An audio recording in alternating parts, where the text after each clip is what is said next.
So today, for some random fun, we have a guest, and we're going to rank what we think of the physicists in the card game Schrödinger's Cats. Now, it's a fun little game, and we're going to see what we think of all these cat physicists. You'll get to use each one's power one time, so hopefully the one you get, since they're dealt randomly face down, and you get a random one, is a good one. And let's begin with Stephen Hawking. What do you think about Stephen Hawking? He allows you to skip your hypothesis this turn. I think Stephen Hawking is very good. Why is that? Because he let you skip your hypothesis this turn.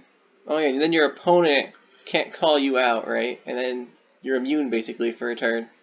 Yeah, so they either have to raise the hypothesis, so it's like unreasonably high, or they don't.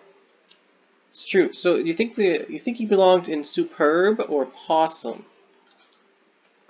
Basically S rank and A rank. What do you think? Which one? We should put him in Superb, and we can always move him down if we want later. Alright, we'll go ahead and drop Stephen Hawking into Superb. There we go. Next up, we'll be taking a look at Sally Pride. She allows you to look at the discard pile. Is that useful? Well, you can see what your opponent discarded if they decide to play their evidence face up and discard cards to draw new ones. So you can see what they're getting rid of if they do that. So in larger games with more people, if lots of people are playing evidence, it might be useful. Yes. But if it's only 2 people, it's awful. Usually yes. I would say that's probably true. So are we saying this is an inferior, or is it all the way down to clawful? I think we're mostly considering just 2 players here. Yeah, because who has friends? Since we're only doing 2 players, we should put it in clawful. Alright, sorry Sally Pride, but for this, you are in clawful. After that, we've got Mittens Faraday. He allows you to discard all the dead cat findings. What do you think about that? Well, I think there's several that are very similar in this. We have that, discard all the dead cat findings, and we also have the Madame Puri, which allows us to discard all the alive cat findings. They're very similar. So I think we should put them together wherever they go. Now, that does basically guarantee you a win in a round if your opponent is betting on those and you just discard them. Yeah, but they have to play them out as evidence. Otherwise, your cat can't do anything. Yeah. But you have, if you're counting just for 2 players, you're gonna play at least three rounds, right? Yes. So if you just use it when you have a chance, it can give you a round win. So it's not clawful. So it's also probably not superb. So we're stuck somewhere in the middle. Yeah. I would say lower middle. So between inferior and proficient? Yes. Which one do you think? I think we will put them in proficient. Proficient? Proficient. Alright, we'll drop them in there for now. Oh yeah. Are we doing within the row orders? Because dead cats are weighted more than live cats, aren't they? We'll come back after we get the rest of it and do that. But the next one we have to talk about is Whiskers Finnecat. He lets you do not count the Heisenbergs. That is a very powerful ability. It is, but there's also only 4 Heisenbergs in the entire deck. Well, the deck is 52, so that's not a lot. The other thing is, if you're only doing it with 2 people, you're, even in the first round, when you get the most cards, you have 6 cards in the first round, you're not like, it's less than 50% one of you has a Heisenberg. Unless we do actual statistics and figure it out, which we're not doing. Yeah, no one likes that. So it's unlikely that he'll be useful. In later rounds especially. But his ability is really useful if it does work. Yeah. If you have more than 2 people, it's definitely really good. Yeah, like if it was 4 to 6 people, as recommended in the game, it would probably be superb. But we're not doing 4 to 6 people, we're doing 2. Well, not counting Heisenberg's also hurts you for your bets. Yeah, but you normally do it when you're challenging someone else. Yeah, then they lose all their Heisenberg counts. Especially in a big game, it's good. Yeah. But for our purposes here, how high do we want to put it? For our purposes, Yes. I think we should put in possum. Alright, we'll put him right into possum. Alright, we got a few more to go. We're going to go to Albert Feinstein next. He lets you discard your research and draw an equal number of boxes from the research deck. So basically, you just get a new hand. This could be really good because there's situations where, say, you both bet on the same thing, which is pretty common, right? Like you start with like a live cat and they say a live cat, and you keep betting up. Yeah. You can discard all your live cats and get a bunch of dead cats. Oh yeah, and then or empty boxes. And then they would be too high. And they would be wrong. So that's really useful. That's true, but it's not as reliable as the ones that discard all the ones that are out. Yeah, but you can use it in any situation. You don't need it to be live, dead, or empty boxes. Especially in like the last round, each person has 2 cards. You could go with, if you get up to 3, just discard yours. I see how it could be more flexible in some ways than the other ones. Yeah. Do we think it's better than the other 2 in per efficient? I think so. What do you think? I think it is. But do we want to put it all the way up to superb or just possum for now?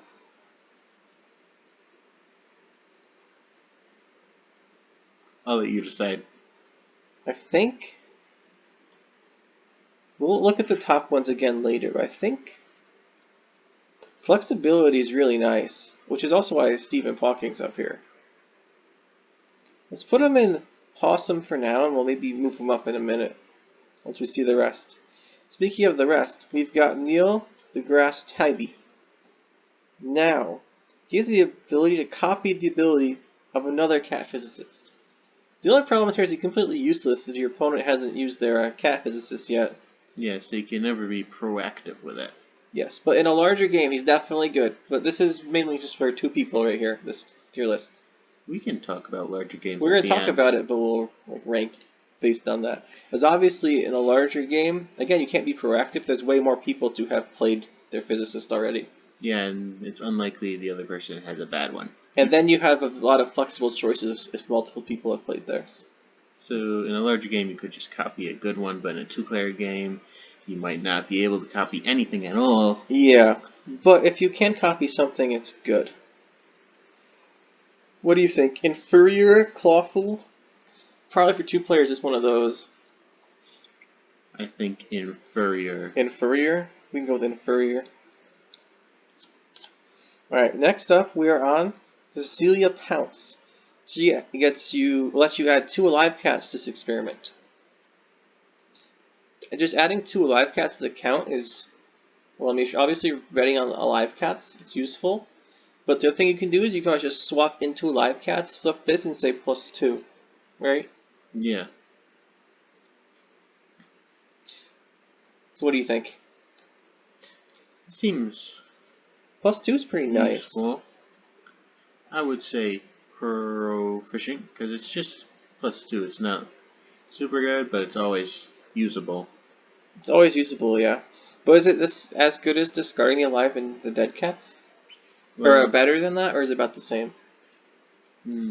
I would say they go in the same They all level. go together? Alright, we'll put her in there. And next we'll move on to Maria Goppenturmjauer. Good thing you said that, not me. So she lets us add empty box finding. Empty boxes are really good because they're weighted just below 3, right? Just below 3 alive cats is 1 box. Yeah.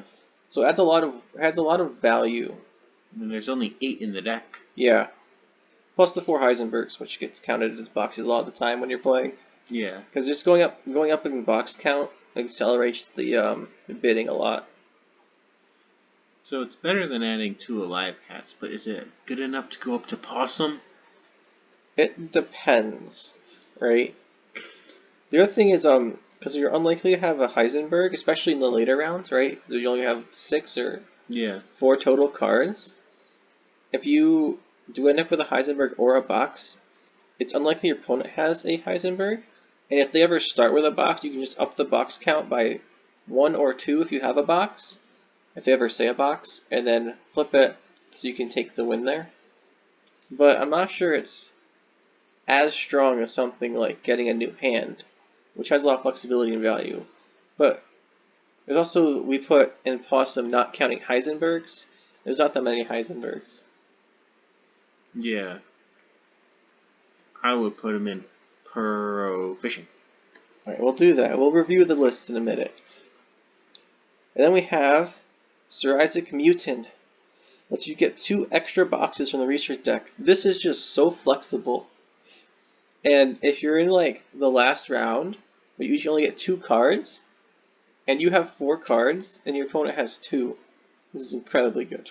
Yeah, and in larger games you go down to 1 card, don't you? Yeah, eventually. So then it's even better. He's just super good. I think he goes in superb. Superb. Yep. Alright, now let's just take a look a minute and review our list. So, in Clawful, we have looking at the discard pile. We still think that's Clawful for 2 people? Yep. Yeah, we'll leave that there. What about Inferior? Are we happy with that? Yeah. We don't want to move him up or down, I would say he's pretty inferior. but not Clawful? Yeah. The only way he'd be clawful is if you copied that other person. Alright, now we got the 4 in Proficient, right? So do we think these are all similar in power level? Plus 2 alive cats, plus 1 box, and discarding the dead and alive cats? Well, getting a box is better than 2 alive cats. Well, we can at least move this over in the tier to the front, right? Yeah. And then discarding dead cats is better than discarding alive cats, because dead cats are weighted more. And then plus 2 alive cats. The thing about the plus 2 is it gives you like more proactivity. You can always use it more than the other ones. Yeah, and what if the person you're playing just doesn't like showing you evidence? Yeah, that's also possible too. So we could just put this in front. Yeah, I think that's good. We like this. We don't want to move any of them up or down. No. Alright, as far as Possum, we have not counting the Heisenbergs. Thinking about this more, is this really worth Possum, or is it Proficient? Well, I like it. What do you think? I might be biased, because that was the first one I ever used. The thing, there's so few Heisenbergs, right? And you're not going to know if your opponent has a Heisenberg because you're never going to evidence it. You could put yours down as evidence to trick them, though, so then they're relying on it and then it's gone. Yeah, but you can do that with the discarding alive and dead cats in the lower tier also. It's the same functionality. That's true. This is only for 2 players. Well, suppose we could move him down. If it was for more players, I'd move him up to superb. Well, at the very least, he's not at the front of Possum. True. Would you rather be able to add an empty box or not count Heisenbergs, though? Think about that. Because also, there's a lot of times where if you won't do anything. Sounds like you want to switch them. I kind of want to. I don't know if I want to move up the empty box adding from our friend Maria, but I do think he might need to be moved down.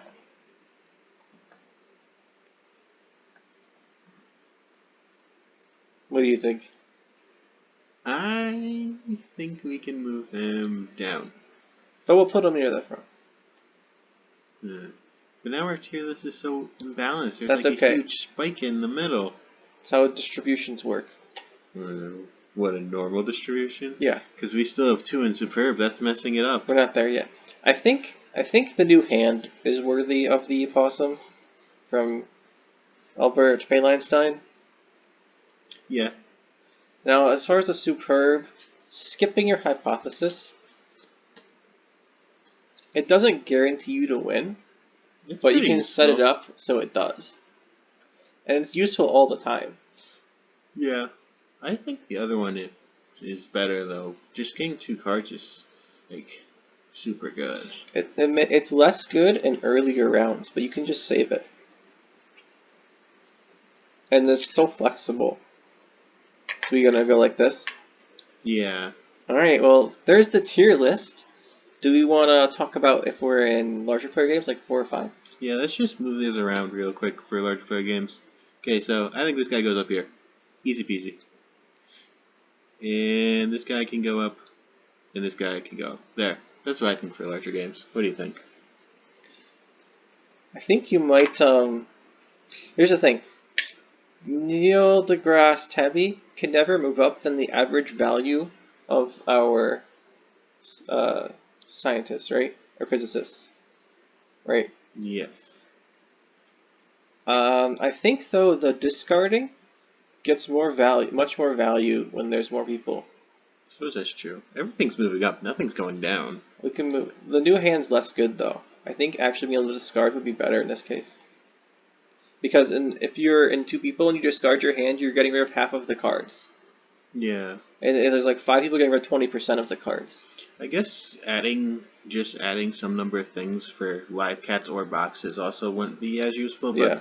I don't think it goes down enough to go down to inferior. I think something like this might be better for between like 4 and 6 people. Also, I want to move this guy up because he's my favorite. Alright, we can do that. Also, skipping your hypothesis is not as good if there's a bunch of people. Yeah, because it's not always like you go around in a circle and only one person can It's challenge still the good, but I think it hypothesis. might get moved to here. What do you think about this? The 2 boxes is also less good. Well, it depends on if you survive to the end. If you Yeah. survive to the end, it's still But just as surviving to good. the end can be the hard part, because someone could just discard your cards. Discard all the findings. There's way more people going to play evidence. I guess that's true. So, do you think he's still superb and just moves behind Purple Man? Or should he go I think down? if with like 4 to 6 people, the discard pile actually has a lot of value if people are playing evidence. As you can see, if there's been Heisenbergs or boxes discarded. Yeah. It's unlikely to be boxes or Heisenbergs discarded, though. I think the 2 boxes drawing might not be as good, even as like the discarding dead or alive cats. Because one of the hard parts of like a larger game is actually getting to the end. Yeah. That's And true. as there's less cards and less players, as the commuting gets better. But getting there is the hard part, right? So if you're in the beginning, he's not very good. In the end, he's really good. Not counting Heisenberg's is pretty good, because it's very likely someone will have Heisenberg's, right? And if you just take that unknown out of the situation, and there'll only be the 3 card types left, that could help. Especially people are betting on boxes. What do you think? I think they're far more even in a larger game. Well, you can see that from how we moved them all closer together. Yeah. Like, especially... I'm not actually convinced there's any Sally. superb ones. Like, significantly better than the others. I think that negating all Heisenbergs is very good. Do you want to move the 2 boxes down, or is this good here? I think it's probably about the same as Stephen Hawking still. Well, if you start in a game with 6 people, which is the maximum, that's 6 cards in your hand. Increasing it by 2 is a 33% increase. Of your hand. But So that's still a lot more. yeah, but there's a total of 30 cards, and you're adding 2 cards to it. That's true. That's 2 cards that only you know about. That's true. I think Stephen Hawking's still really good. Maybe we should leave him up here. I kind of want to leave him up here. Because as you get further on, skipping your hypothesis, if you skip your hypothesis, you're basically guaranteed to not lose if you're any amount into the round if there's more people right, because there's like 3 people or 4 people can go again before you get a chance. So it's almost like a guaranteed live another round. And we just had a hardest to progress. Yeah. I didn't think about that earlier, but forgot about that, is that if you just pass and there's like 5 people, 4 people have to increase the bid before it's your turn again. Yeah, so You're basically guaranteed to be safe if you play at a smart time. Yeah. I think it might even be number 1. No. You can't pass my dude in first place. What do we think about the 2 boxes still up here? Yeah, I think it's really good. Alright, so this is the final list. You know, we could just move everyone down 1 tier so there's no one in Superb, but it's at least still awful. Nah, I prefer something not being clawful. Yeah, she's not clawful, she's just not good. Yeah. Well, this is the tier list. For larger games. Yep. Thanks for watching. Hopefully you guys play the game because it's pretty fun. Bye.